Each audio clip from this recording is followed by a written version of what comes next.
Olá, tudo bem? Vamos começar mais uma leitura do livro O Céu e o Inferno. Estamos nos casos dos espíritos sofredores e hoje vamos ler e estudar o caso do príncipe de Oran. Eu não sei exatamente como se pronuncia o nome do príncipe e procurei identificá-lo na história, dei uma busca e não encontrei exatamente é, uma referência a esse príncipe, né? Como na história diz que ele é um príncipe russo, tudo leva a crer que não seria procurando o príncipe de Oran que eu iria encontrar, como não encontrei.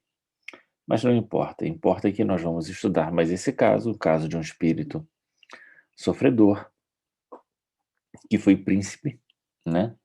Então, um caso que se assemelha muito ao caso da história de uma rainha que está no capítulo 2 do Evangelho segundo o Espiritismo. Mas vamos aqui compartilhar e, ah, e fazer a leitura do caso, lembrando que se você não assistiu aos outros casos dos espíritos sofredores ou aos outros casos que nós temos estudado sobre o seu inferno, eu estou colocando aqui para você a todas as indicações das leituras anteriores, tá bom? Vamos então começar aqui o caso do príncipe Oran. Um espírito sofredor apresentou-se dando o nome de Ouran, príncipe russo de outros tempos. Querás dar-nos algumas minudências sobre a vossa situação? Ó, felizes os humildes de coração, porque deles é o reino do céu. Orai por mim. Felizes os humildes de coração que escolhem a posição modesta a fim de cumprirem a sua aprovação.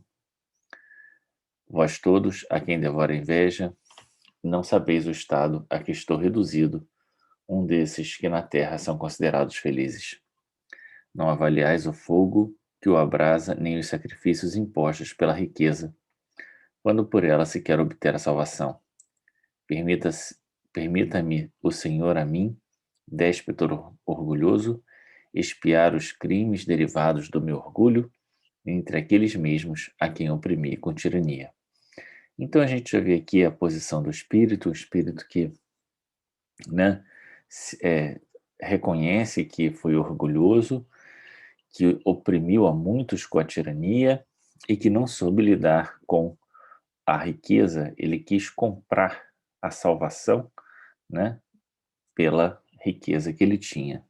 Não é isso? Ele diz: os sacrifícios impostos pela riqueza, quando por ela se quer obter a salvação. Então ele queria obter a sua salvação através da riqueza que tinha.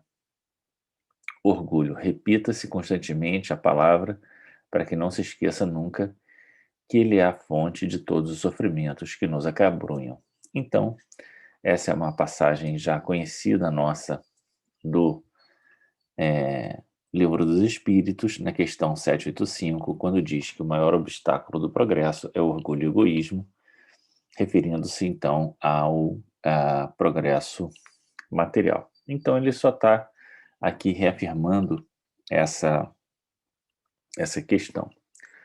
Sim, eu abusei do poderio e favores de que dispunha. Fui duro e cruel para com os inferiores, os quais tiveram de curvar-se a todos os meus caprichos, satisfazer a todas as minhas depravações. Então não foi apenas a questão do dinheiro, mas também ele reconhece aqui que em muitas circunstâncias foi depravado. Quis a nobreza, a fortuna, as honras e sucumbia ao peso superior às próprias forças. Aqui a gente colocou duas questões relativas a esse ponto, né? Em relação à prova da riqueza, que muitos acham que a prova da riqueza é uma prova tranquila, já que a pessoa passa por uma vida materialmente confortável. Mas isso pode não ser necessariamente uma vitória para o espírito. Então, na questão 261, a gente encontra: pode um espírito, por exemplo, pedir a riqueza e essa lhe ser concedida. Então, conforme seu caráter, poderá tornar-se avarento ou pródigo, egoísta ou generoso, e ainda entregar-se a todos os prazeres da sensualidade, o que não quer dizer que deva passar forçosamente por todas essas tendências. Então ele está dizendo aqui, os espíritos estão dizendo na questão 261 do Livro dos Espíritos, que a riqueza dá ensejo a todas essas possibilidades de ação, de caráter, né, de formação do caráter, e ele sucumbiu às duas, né, tanto a se tornar uma pessoa pródiga, orgulhosa, quanto também a todos os prazeres da sensualidade, que ele está dizendo aqui. Na sequência, na questão 264, a gente vai encontrar: uns, portanto, impõem a si mesmos uma vida de misérias e privações, a fim de tentarem suportá-las com coragem. Outros querem experimentar tentações da riqueza e do poder, muito mais perigosas pelo abuso e mau emprego que delas se possa fazer e pelas paixões inferiores que uns e outros desenvolvem. Então, novamente, aqui a prova da riqueza, né, possibilitando o desenvolvimento de paixões inferiores, né, que ele aqui reconhece ter sucumbido a elas. Mas o comentário aqui na sequência não vai ser em relação a essa prova da riqueza que nós estamos chamando aqui atenção, mas a essa ideia que ele diz aqui no final, de que essa prova seria superior às suas próprias forças. E o espírito, né, eu acho que Kardec aqui vai fazer um comentário sobre isso. Vai dizer Kardec: os espíritos que sucumbem são geralmente levados a alegar um compromisso superior às suas próprias forças, o que ainda é um resto do orgulho e um meio de se desculparem consigo mesmos, não se conformando com a própria fraqueza. Então, olha só, né, como Kardec vai ali no ponto da ferida, né? Quer dizer que a prova é superior às suas próprias forças ainda é orgulho. Uma forma de se desculpar e dizer, realmente, né? Olha como eu sou, né?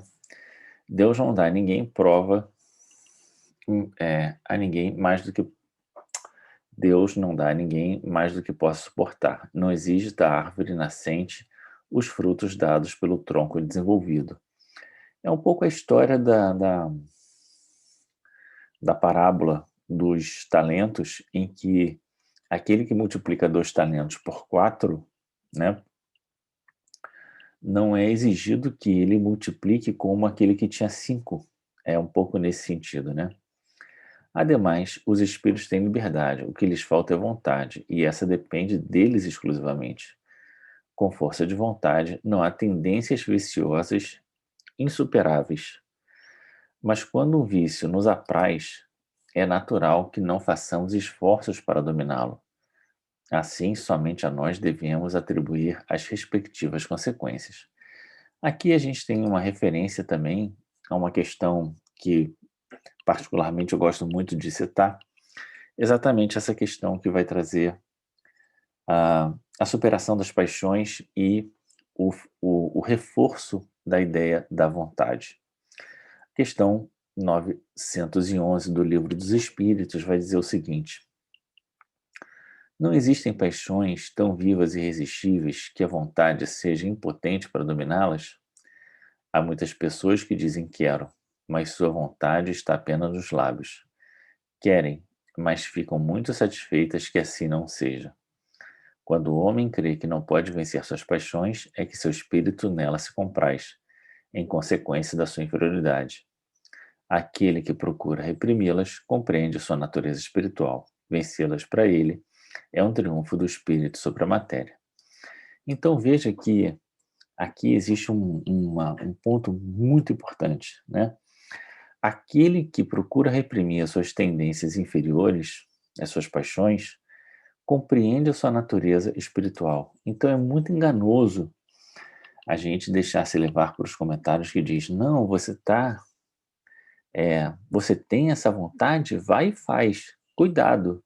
Se for uma paixão inferior, talvez seja melhor reprimê-la, pensando na nossa felicidade espiritual. Tendes consciência das vossas faltas, e isso já é um passo para a regeneração. E aí ele vai dizer, essa consciência ainda é um sofrimento. Por quê?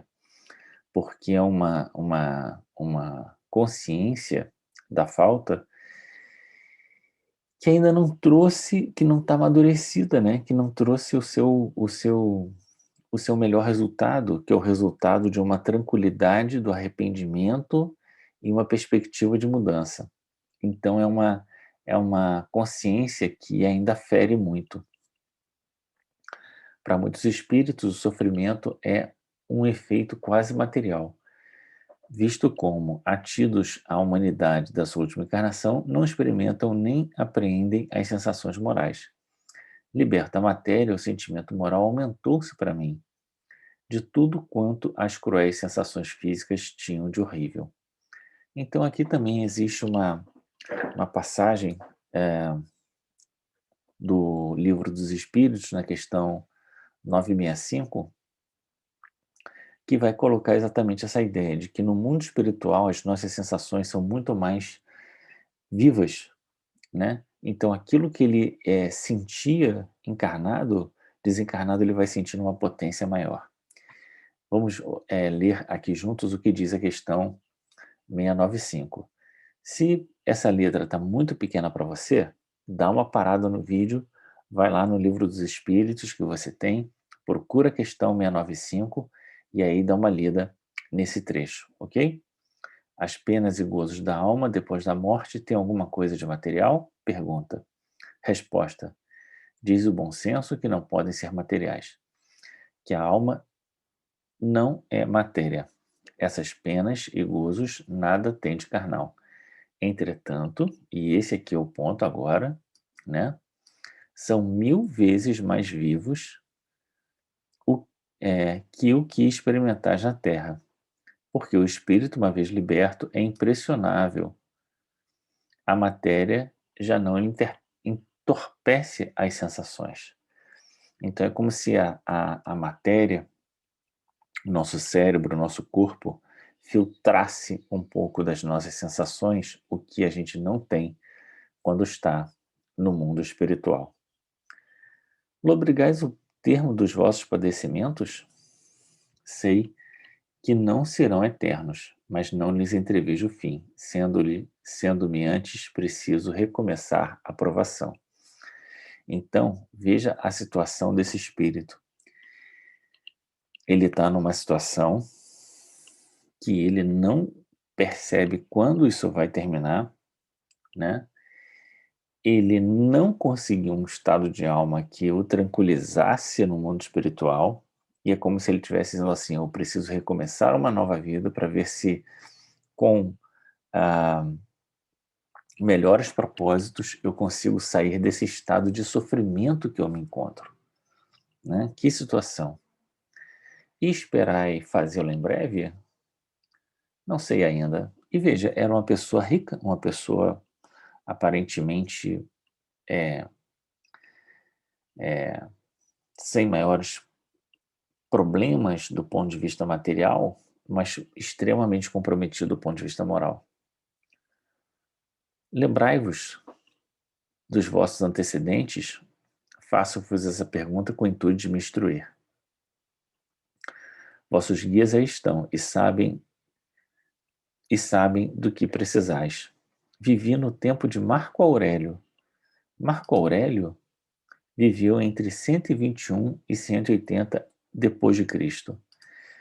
Então ele teve uma encarnação logo no início, vamos dizer assim, da alvorada cristã, né, do surgimento do cristianismo ali no século I, II. Poderoso então sucumbiu ao orgulho, causa de todas as quedas.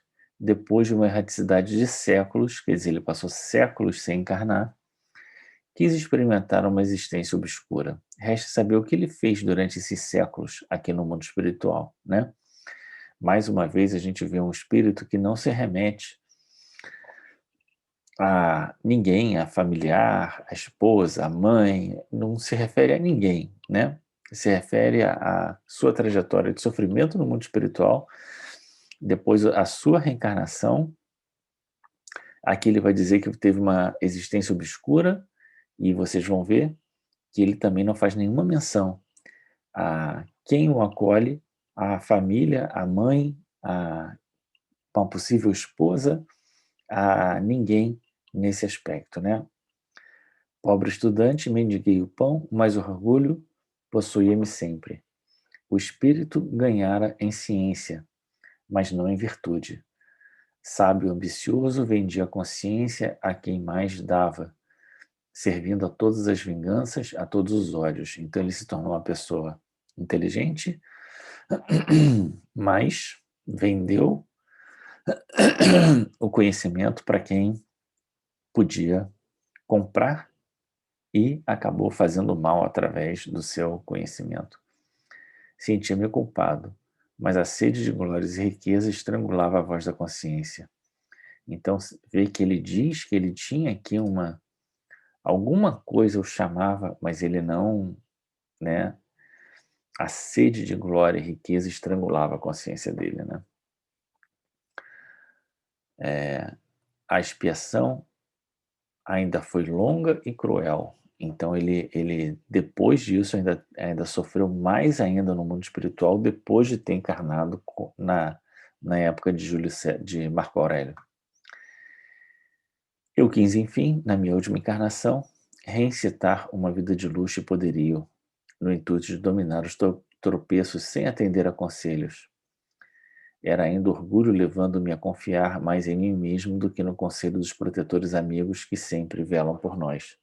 Então aqui ele diz que existem conselhos dos bons amigos espirituais, mas em que circunstâncias, como isso deu, né? Nada disso é mencionado de forma muito clara aqui nessas mensagens do Céu e Inferno. Sabeis o resultado dessa última tentativa. Quer dizer, também aqui não fica claro se ele só teve essas 3 encarnações ou se ele teve outras mais encarnações que ele não relata, né? Porque uma como na época de Marco Aurélio, uma depois como um menino, um estudante, né, que ele diz aqui, né, pobre estudante. E agora como príncipe de Oran na Rússia, né? Então, será que foram só essas encarnações que ele teve? Sabeis o resultado dessa última tentativa. Hoje, enfim, compreendo e aguardo a misericórdia do Senhor. Deponho a seus pés o meu arrasado orgulho e peço-lhe que me sobrecarregue com o mais pesado tributo de humildade, pois com o auxílio da sua graça o peso me parecerá leve. Orai por mim, orai também, para que esse fogo diabólico não devore os instintos que vos encaminham para Deus. Irmãos dos sofrimentos, oxalá possa o meu exemplo aproveitar-vos e não esqueçais nunca que o orgulho é inimigo da felicidade. É dele que promanam todos os males que acometem a humanidade e a perseguem até as regiões celestes. Então aqui tem uma coisinha importante que eu gosto sempre de pensar, que como o orgulho e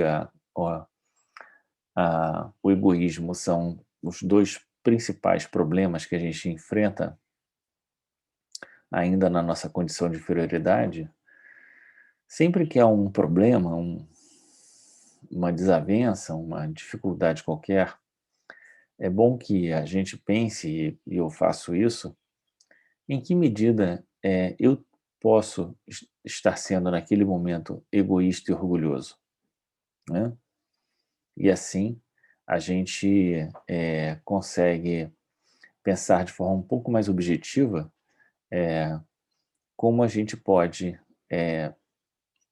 remediar a situação. Vamos ver então a palavra do guia do médium, depois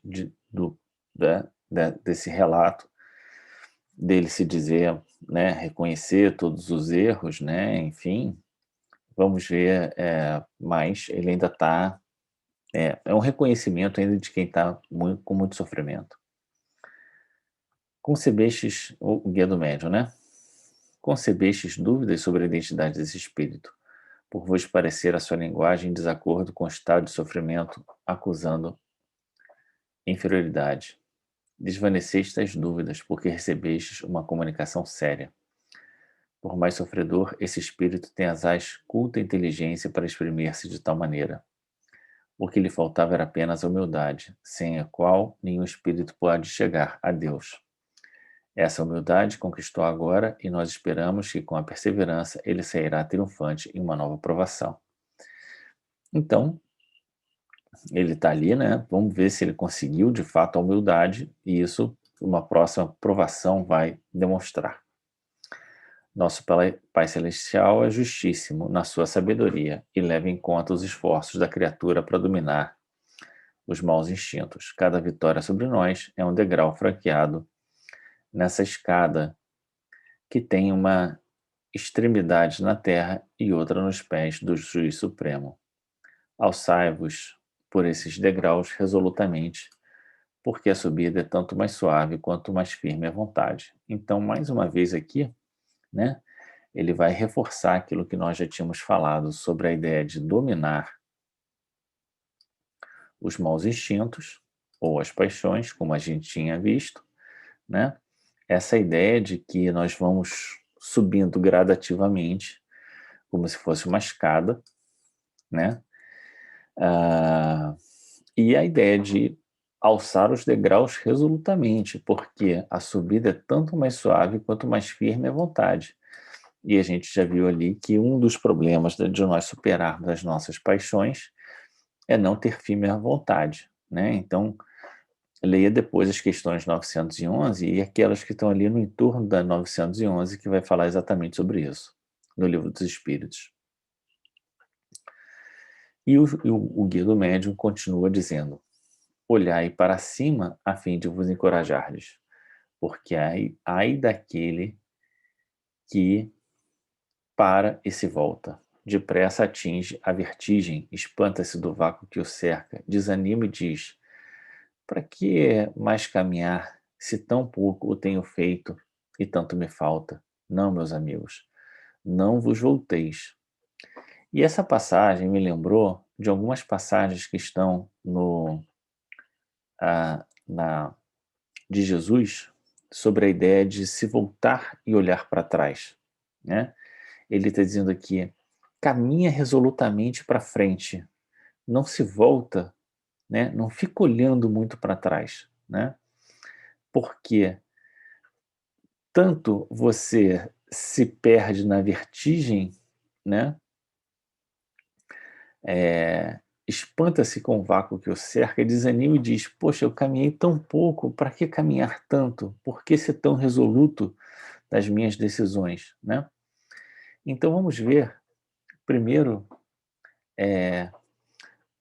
a primeira passagem está em Lucas 9, 62, quando Jesus está falando sobre a ideia de deixar os mortos enterrar os mortos, né?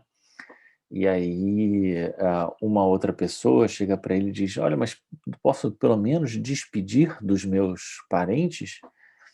E Jesus vai dizer assim: ninguém que lança a mão do arado e olha para trás é apto do reino de Deus. Veja só. Então é como se a gente, na hora que a gente começa o trabalho, a gente não pode se perder olhando para trás, porque senão a gente não se torna apto do reino de Deus. Em outra passagem, Jesus se refere à passagem da mulher de Ló. Vamos ver em que circunstâncias isso se dá. Jesus está dizendo em Lucas 17:30: assim será no dia em que o Filho do Homem se há de manifestar. Naquele dia, quem estiver no telhado, tendo as suas alfaias em casa, não desça a tomá-las. E da mesma sorte, o que estiver no campo, não volte para trás. Lembrai-vos da mulher de Ló. Então ele está dizendo a mesma coisa que ele disse aqui na passagem anterior, né? No dia que o Filho do Homem vier se manifestar, ou que né, como na passagem de Lucas, você já estiver com, ah, lançando mão do arado, né, larga o que você está fazendo e se dedica à sua missão. É quase como, né, não é larga o que está fazendo, né, mas deixa para trás todas as coisas e caminha resoluto no caminho do Senhor, né? Vai resolutamente no caminho do Senhor. É como se estivesse dizendo, né? eh, Passa a ter uma vida dali para frente, esquecendo a vida do passado. E aí, qual é a história da mulher de Ló, né?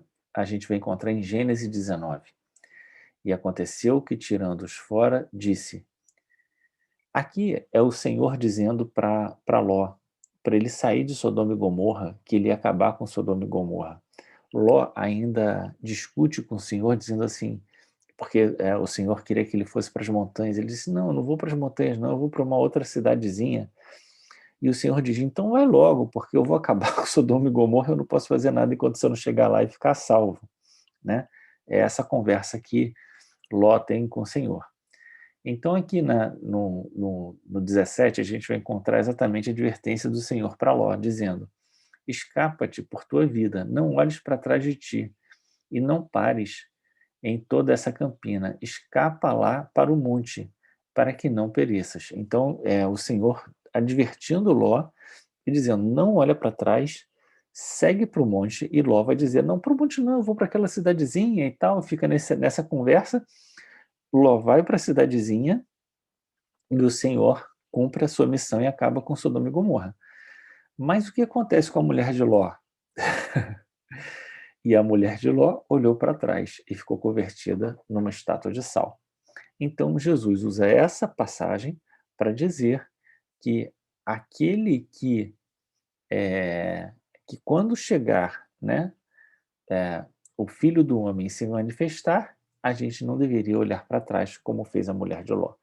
Não se deixar, né, contagiar pelo que ficou para trás, porque o que ficou para trás pode nos dar vertigem, pode nos desanimar, pode fazer com que a gente se perca no nosso passado e dificulte a nossa caminhada resoluta para para a para o nosso progresso espiritual. O orgulho está incorporado no homem. Pois bem, aqui é a continuação da mensagem do Espírito Guia, né? O orgulho está incorporado no homem. Pois bem, aproveitai-o na força e na coragem de terminar a vossa ascensão. Empregai-o ainda em dominar as fraquezas e galgai o topo da montanha eterna. Muito bem, terminamos aqui mais o estudo de um caso de um espírito sofredor, né? Nesse caso, a sua grande falta foi tudo aquilo que foi decorrente do orgulho, e a gente consegue observar que, seja na posição de poder e riqueza, seja na posição mais humilde, ele tinha a mesma característica de ser uma pessoa orgulhosa, mas não apenas orgulhosa, né? Decorrer daí uma série de dificuldades criadas por ele mesmo e para os outros a partir da sua, da sua ação. Muito bem, vamos terminar por aqui, mas sem não vamos esquecer de que esse príncipe de Oran, ele é uma pessoa que está aí encarnada ou desencarnada na sua luta ascensional. Vamos pedir a Deus que o abençoe no nosso respeito à sua manifestação, que nos ajudou a pensar também sobre as nossas limitações e a nossa necessidade de reforçar a nossa vontade, de caminhar mais resolutamente para os fins a que nós nos propomos, de seguir o Cristo sem olhar para trás. Que Deus nos abençoe, que Deus o abençoe, que Deus nos proteja hoje e sempre as nossas resoluções. Um grande abraço e até.